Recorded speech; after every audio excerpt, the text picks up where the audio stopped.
नमस्कार, एक बार फिर से हार्दिक स्वागत आपके अपने YouTube चैनल सनी एजुकेशन पर। हमने जो विज्ञान के महत्वपूर्ण प्रश्नों की टेस्ट सीरीज शुरू की थी उसके अब तक 12 वीडियो आ चुके हैं। यह 13 नंबर वीडियो है। जिन साथियों ने वो वीडियो नहीं देखे हैं तो एक बार ज़रूर देखें। आज का वीडियो बहुत ही महत्वपूर्ण होने वाला है, इसलिए वीडियो को पूरा देखें। वीडियो शुरू करने से पहले आप जल्दी वीडियो को लाइक कर दो। यदि आप हमारे चैनल पर नए हो तो चैनल को सब्सक्राइब कर दो। तो शुरू करते हैं आज का 601 नंबर प्रश्न। पहला प्रश्न है हमारे पास, परमाणु बम किस सिद्धांत पर कार्य करता है। बहुत ही अच्छा प्रश्न है। परमाणु जो बम होता है वो किस सिद्धांत पर कार्य करता है। हमारे पास ऑप्शन है रासायनिक अभिक्रिया पर, नाभिकीय विखंडन पर, नाभिकीय संलयन पर या परमाणु की आपसी टक्कर पर। तो जो परमाणु बम होता है वो नाभिकीय विखंडन के आधार पर कार्य करता है। और एक होता है हाइड्रोजन बम।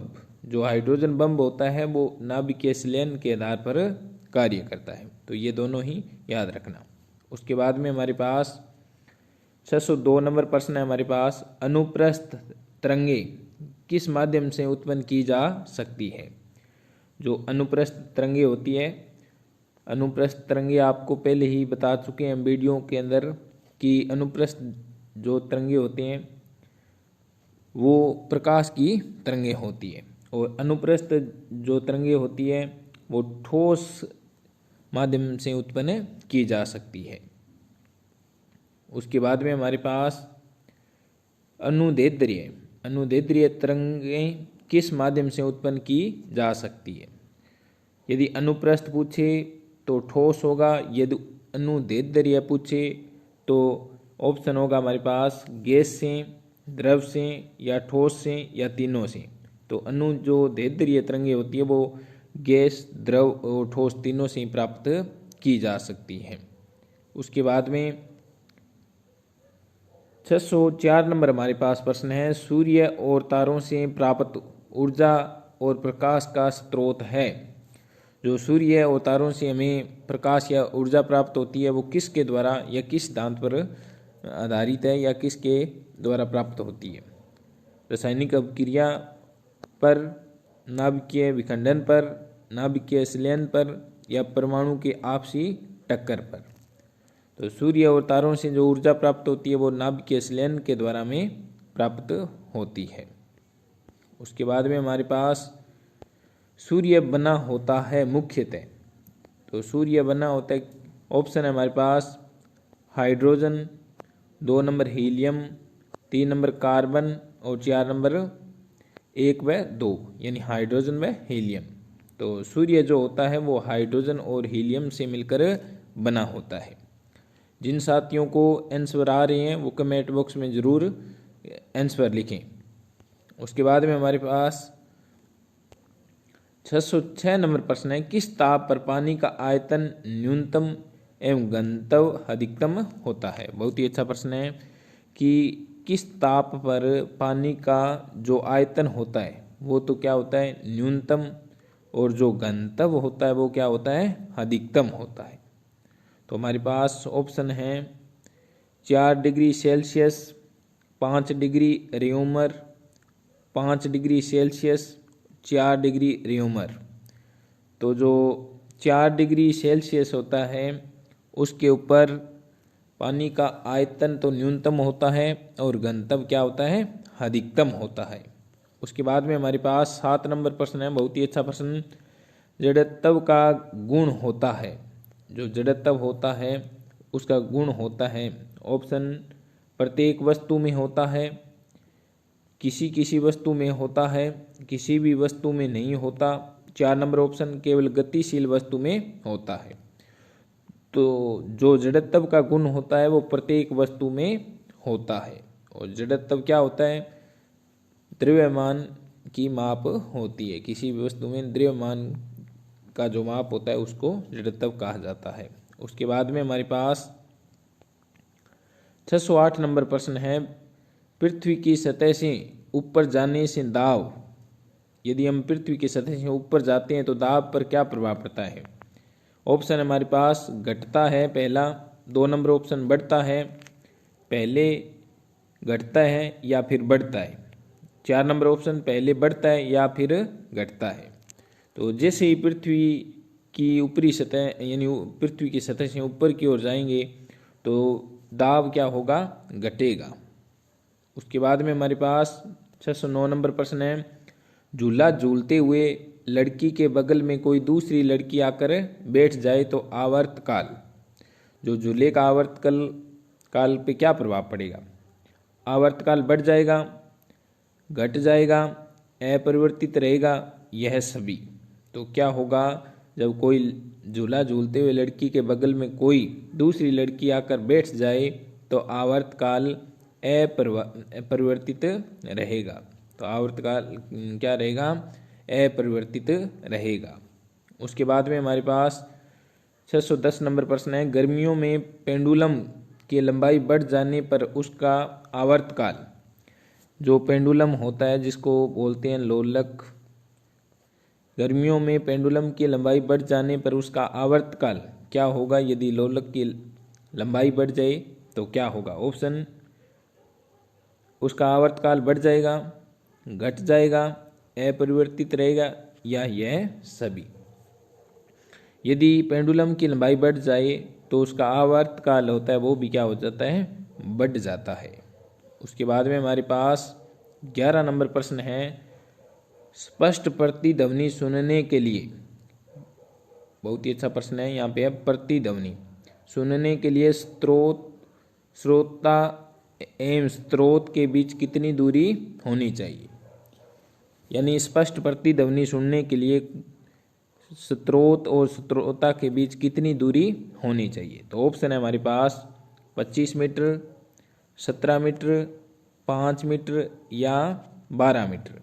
यदि हमें प्रतिध्वनि सुननी है तो प्रतिध्वनि जो होती है वो परावर्तन के सिद्धांत पर कार्य करती है, और प्रतिध्वनि जो सुनाई देती है तो श्रोता और स्रोत के बीच 17 मीटर की दूरी होनी चाहिए। उसके बाद में 612 नंबर हमारे पास प्रश्न है, किस पदार्थ की विशिष्ट ऊष्मा अधिक होती है। तो किस पदार्थ की विशिष्ट ऊष्मा अधिक होती है। ऑप्शन है हमारे पास बर्फ की, बालू की, पानी की या आलू की।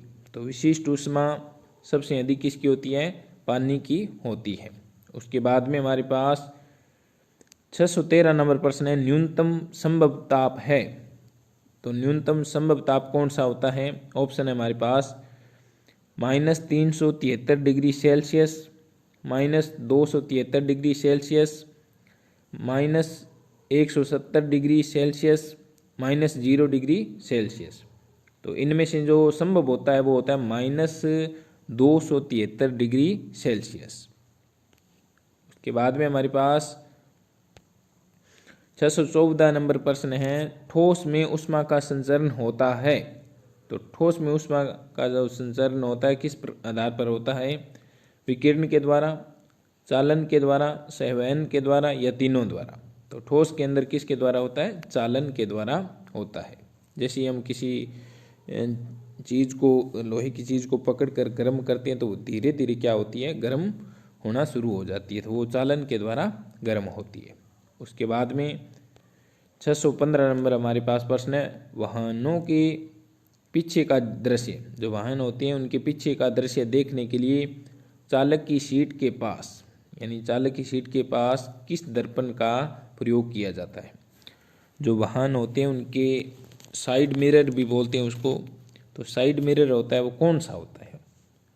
तो हमारे पास ऑप्शन है उत्तल दर्पण, अवतल दर्पण, समतल दर्पण या इनमें से कोई नहीं। तो साइड जो मिरर होता है वो कौन सा होता है, उत्तल दर्पण होता है। उसके बाद में हमारे पास 616 नंबर प्रश्न है, मनुष्य की आंख में वस्तु का प्रतिबिंब बनता है, कहाँ पे बनता है। ऑप्शन है हमारे पास रेटिना पर, लेंस पर, कॉर्निया पर या पित्त बिंदु पर। तो मनुष्य की आंख में वस्तु का जो प्रतिबिंब बनता है वो रेटिना पर बनता है। कहाँ पे बनता है, रेटिना पे। यदि पूछे कैसा बनता है तो वस्तु का प्रतिबिंब तो वास्तविक बनता है, वह वस्तु का प्रतिबिंब वास्तविक वह कैसा बनता है, उल्टा बनता है। ध्यान रखना कि वस्तु का प्रतिबिंब आंख के अंदर कैसा बनता है, वास्तविक वह उल्टा बनता है। लेंस कौन सा लेंस होता है आंख नेत्र में, उत्तल लेंस होता है। उसके बाद में कॉर्निया और पित्त बिंदु वह होता है जहाँ सबसे अधिक प्रकाश होता है या वस्तु सबसे साफ दिखाई देती है। कॉर्निया मतलब आंख का वह भाग जो नेत्रदान के समय दान किया जाता है। उसके बाद में हमारे पास 617 नंबर प्रश्न है, सामान्य आंख के लिए स्पष्ट दृष्टि के लिए न्यूनतम दूरी कितनी होनी चाहिए। प्रश्न है हमारे पास, सामान्य आंख जो सही आंख होती है, बिल्कुल सामान्य आंख जो स्पष्ट दृष्टि के लिए न्यूनतम दूरी कितनी होनी चाहिए।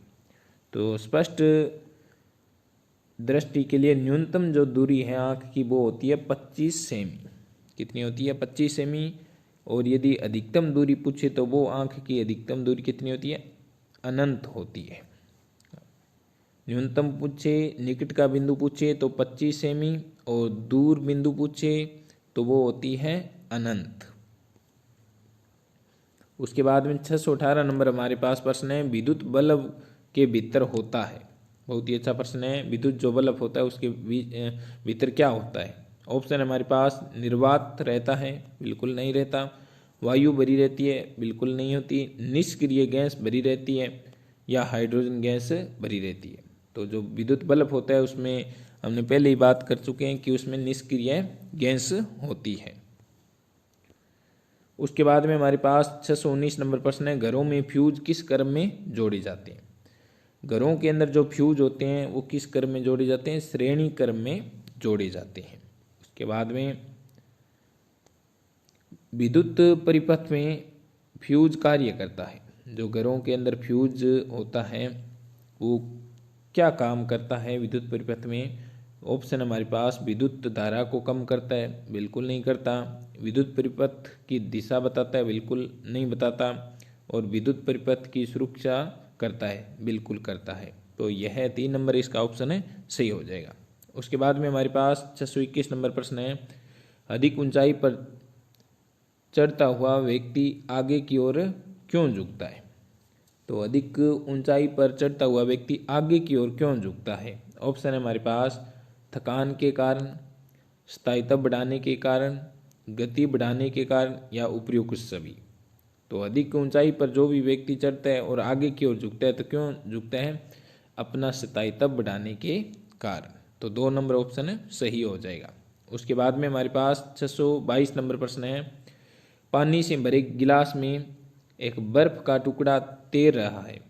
बर्फ के पिघल जाने पर पानी का तल क्या प्रभाव पड़ेगा। यदि कोई आपके पास गिलास है और पानी से भरा हुआ है और उसी के अंदर क्या, एक बर्फ का टुकड़ा है, ठीक है ना, बर्फ का टुकड़ा पड़ा हुआ है। तो अब जैसे ही वो बर्फ पिघलेगी तो पानी का जो तल होगा क्या होगा, वही रहेगा या पानी बाहर आएगा गिलास से। तो हमारे पास ऑप्शन, क्या पानी का तल बढ़ जाएगा, क्या घट जाएगा या अपरिवर्तित रहेगा या इनमें से कोई नहीं।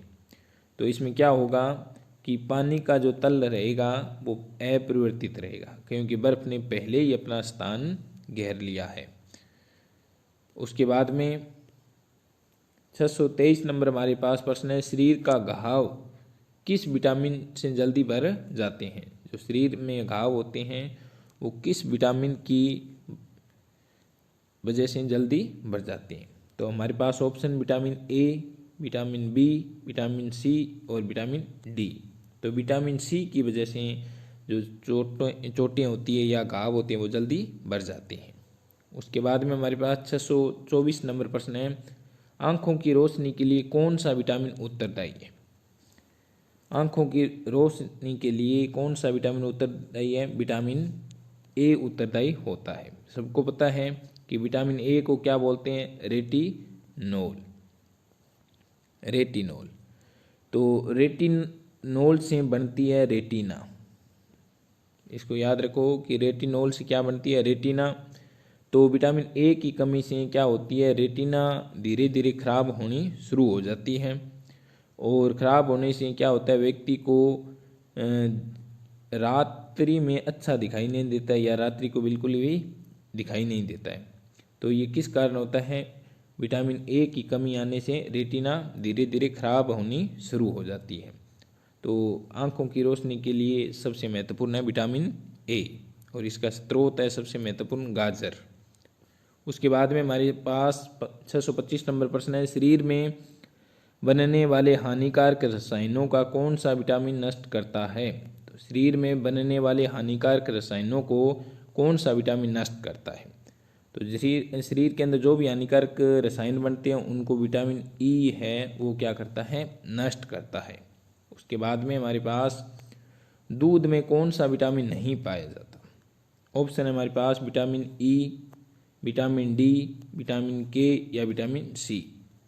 तो आपको पता है कि विटामिन जो सी है वो खट्टे फलों में पाया जाता है और दूध के अंदर ये खट्टा विटामिन नहीं पाया जाता। उसके बाद में हमारे पास 627 नंबर है, मानव शरीर में विटामिन ए भंडारित होता है। बहुत ही अच्छा प्रश्न है कि मानव शरीर में विटामिन ए कहाँ पर भंडारित होता है या संग्रहित होता है। ऑप्शन है हमारे पास यकृत में, किडनी में, अमाशय में या अग्नाशय में। तो मानव शरीर में विटामिन ए कहाँ पे संग्रहित होता है, कि यकृत में संग्रहित होता है। उसके बाद में हमारे पास 628 नंबर प्रश्न है, फलों के रसों को सुरक्षित रखने के लिए किस अमल का प्रयोग किया जाता है। तो बहुत ही अच्छा प्रश्न है कि फलों के जो रस होते हैं उनको सुरक्षित रखने के लिए किस अमल का प्रयोग किया जाता है। ऑप्शन है हमारे पास लैक्टिक अमल, फार्मिक अमल, सिट्रिक अमल, ऑक्जेलिक अमल। तो लैक्टिक जो अमल होता है वो किस में पाया जाता है, दूध और दही में पाया जाता है। इसको याद करने का सूत्र होता है दूध दही पियो लेट कर। दूध और दही में कौन सा, लेट कर, लैक्टिक अमल। उसके बाद में फार्मिक अमल किस में पाया जाता है, चींटी और बिच्छू के डंक में पाया जाता है। सिट्रिक अमल ये किस में पाया जाता है, ये नींबू संतरे होते हैं, खट्टे जो फल होते हैं उनमें पाया जाता है। इसकी ट्रिक थी क्या, खट्टे फल हटो साइड में, खट्टे फल हटो साइड में। तो खट्टे फल मतलब नींबू और संतरा और साइड से सिट्रिक अमल। ऑक्जेलिक अमल पालक और टमाटर, इनमें ऑक्जेलिक एसिड पाया जाता है। तो पलक से टकराकर आंसू आ गए, पलक से पालक, टकराकर से टमाटर, आंसू से ऑक्जेलिक एसिड हो गया। अब हमारे पास पूछा गया प्रश्न क्या है कि फलों के जो रस होते हैं उनको लंबे समय तक सुरक्षित रखने के लिए किस अम्ल का प्रयोग किया जाता है। तो उनके लिए किस अम्ल का प्रयोग किया जाता है, फार्मिक एसिड का प्रयोग किया जाता है। तो इसका ऑप्शन 2 नंबर हो जाएगा, फार्मिक अम्ल। उसके बाद में हमारे पास 629 नंबर प्रश्न है, 1 ग्राम कार्बोहाइड्रेट से ऊर्जा प्राप्त होती है। तो यहाँ पे 1 ग्राम कार्बोहाइड्रेट से कितनी ऊर्जा प्राप्त होती है, तो 1 ग्राम कार्बोहाइड्रेट से 17 किलो जूल ऊर्जा प्राप्त होती है, 4.1 किलो कैलोरी ऊर्जा प्राप्त होती है। उसके बाद में 630 नंबर प्रश्न है हमारे पास, कार्बोहाइड्रेट को शर्करा के आधार पर, कार्बोहाइड्रेट को शर्करा के आधार पर कितने भागों में बांटा गया है। तो सबसे महत्वपूर्ण प्रश्न है कि कार्बोहाइड्रेट को किस आधार पर, शर्करा के आधार पर कितने भागों में बांटा गया। तो शर्करा के आधार पर कार्बोहाइड्रेट को 3 भागों में बांटा गया है। उसके बाद में हमारे पास 631 नंबर है कि शर्करा के आधार पर कार्बोहाइड्रेट को 3 भागों में बांटा गया है। कौन कौन से 3 भागों में बांटा गया है, पहला है हमारे पास मोनोसेकेराइड, 2 नंबर डाइसेकेराइड और 3 नंबर है पोलोसेकेराइड। तो ये सभी के सभी क्या हो जाएंगे, शर्करा के आधार पर कार्बोहाइड्रेट के प्रकार हो जाएंगे। उसके बाद में हमारे पास 632 नंबर प्रश्न, निम्न में से डाइसेकेराइड है। तो डाइसेकेराइड मतलब यानी जिसमें 2 इकाइयाँ होती हैं, ग्लूकोज की 2 इकाइयाँ भाग ले तो हमारे पास ऑप्शन है पहला सुक्रोज, माल्टोज, लैक्टोज या यह सभी। तो डाइसैकेराइड जो होती है यह सभी होती है, सुक्रोज, माल्टोज और लैक्टोज। उसके बाद में हमारे पास 633 नंबर है, क्लोरोफार्म को सूर्य की प्रकाश की उपस्थिति में वायु में खुला छोड़ देने पर कौन सी विषैली गैस बनाती है। क्लोरोफिल है, सूर्य के प्रकाश की उपस्थिति में वायु में खुली है तो वो कौन सी गैस बनाएगी। ऑप्शन है हमारे पास फास्जिन, नाइट्रोजन, कार्बन मोनोऑक्साइड या कार्बन डाइऑक्साइड। तो विषैली गैस पूछा है तो वो विषैली गैस कौन सी बनाएगी, फास्जिन बनाएगी। उसके बाद में हमारे पास बहुत ही अच्छा प्रश्न है, अम्ल धातुओं के साथ क्रिया कर कौन सी गैस देते हैं। तो अम्ल जो होते हैं वो धातुओं से क्रिया कर हाइड्रोजन गैस देते हैं। तो अम्ल जो होते हैं वो धातुओं से क्रिया कर हाइड्रोजन गैस देते हैं। उसके बाद में हमारे पास 635 नंबर प्रश्न है, धातुओं के ऑक्साइड होते हैं। बहुत ही अच्छा प्रश्न है, धातु जो होते हैं उनके ऑक्साइड कैसे होते हैं। जो धातु होते हैं उनके जो ऑक्साइड होते हैं वो क्षारीय प्रकृति के होते हैं। उसके बाद में हमारे पास 636 नंबर प्रश्न है, अधातुओं के ऑक्साइड होते हैं। तो धातुओं के क्या होते हैं, क्षारीय। तो अधातुओं के क्या होंगे, अम्लीय होंगे। तो अधातुओं के ऑक्साइड कैसे होंगे, अम्लीय प्रकृति के होंगे। उसके बाद में अशुद्धि मिलाने पर द्रव का क्वथनांक, यानी अशुद्धि मिलाने पर द्रव का क्वथनांक पे क्या प्रभाव पड़ेगा। क्वथनांक बढ़ता है, क्वथनांक घटता है, पहले बढ़ता है फिर घटता है, कोई प्रभाव नहीं पड़ता। तो यदि अशुद्धि मिलाएंगे तो द्रव का क्वथनांक क्या हो जाएगा, बढ़ जाएगा। उसके बाद में हमारे पास 638 नंबर प्रश्न है, सबसे हल्का गैस है। तो सबसे हल्की या सबसे हल्का गैस कौन सा है। ऑप्शन हमारे पास हाइड्रोजन, नाइट्रोजन, कार्बन डाइऑक्साइड या ऑक्सीजन। तो सबसे हल्की जो गैस होती है वो कौन सी होती है, ऑक्सीजन होती है। और सबसे कम परमाणु भार वाला जो तत्व है एकमात्र वो कौन सा होता है, हाइड्रोजन होता है। एकमात्र ऐसा तत्व जिसमें न्यूट्रॉन नहीं होता है। उसके बाद में हमारे पास 639 नंबर प्रश्न है, सर्वाधिक क्रियाशील तत्व है। तो चार ऑप्शन है, इनमें से सबसे क्रियाशील कौन सा है, फ्लोरीन, ऑक्सीजन, नाइट्रोजन या क्लोरीन। तो इनमें से सबसे जो क्रियाशील है वो कौन सा होता है, फ्लोरीन। उसके बाद में हमारे पास बहुत ही महत्वपूर्ण प्रश्न, कोल गैस मुख्यतः मिश्रण होता है। जो कोल गैस होती है वो किसका मिश्रण होता है या वो किसके द्वारा बनती है। ऑप्शन है हमारे पास हाइड्रोजन एवं मीथेन, नाइट्रोजन एवं ऑर्गन, हाइड्रोजन एवं हीलियम या नाइट्रोजन व पारा। तो जो कोल गैस होती है वो हाइड्रोजन और मीथेन का मिश्रण होती है। उसके बाद में हमारे पास 641 नंबर प्रश्न है, मानव में स्वसंवर्णक होता है। तो मानव में स्वसंवर्णक कौन सा होता है।